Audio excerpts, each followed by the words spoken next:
Carmelo looks all right?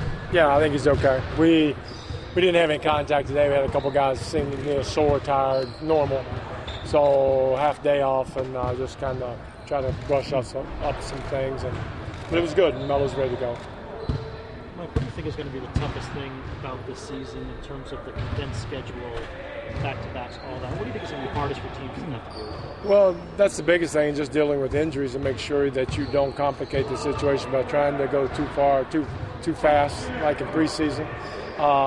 Trying not to play him too many minutes during the regular season. There's just a lot of obstacles that will come up that as a coaching staff and as a training staff and players got to figure out how to get over. And it's not always going to be the same, not going to be conventional, and you just try to deal with the situations as they arise.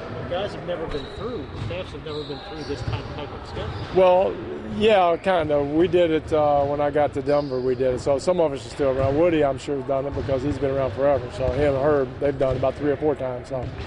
But we'll figure it out. I feel much better.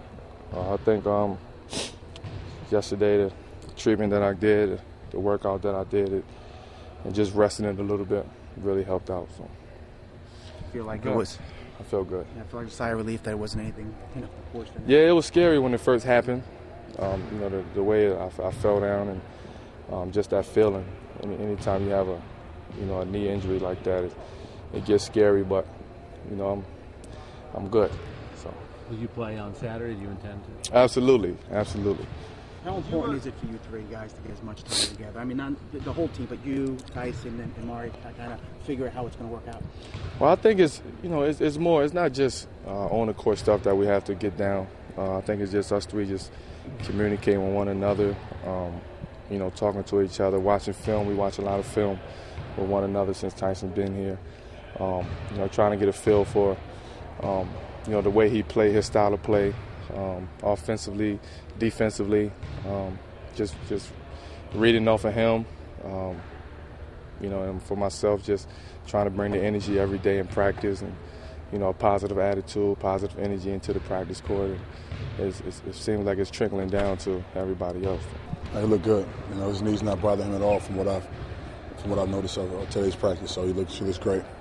Amar'e, can you, especially with Tyson there now, do you envision yourself even playing the role of a stretch 4, so to speak, the guy that can shoot the outside shot, pull defense away? I mean, you're obviously your mid-range game has gotten so much better. Yeah, it's just I think now with Tyson, being able to keep the floor stretched is going to help. So I've been working on my outside game, my perimeter skills all summer. So it's going to definitely come in handy when the season starts. Corner 3 guy. Got to stretch the floor. Got to stretch it out for him this year. So I've been working on my 3-point shot. So it's going to be an exciting year for us. There are some moves you guys are trying to make, but if nothing happens, would you be confident going into the season with the current roster that you have? Yeah, I mean, we're looking at it as if this is the team that we're going to have. And so we're preparing that way.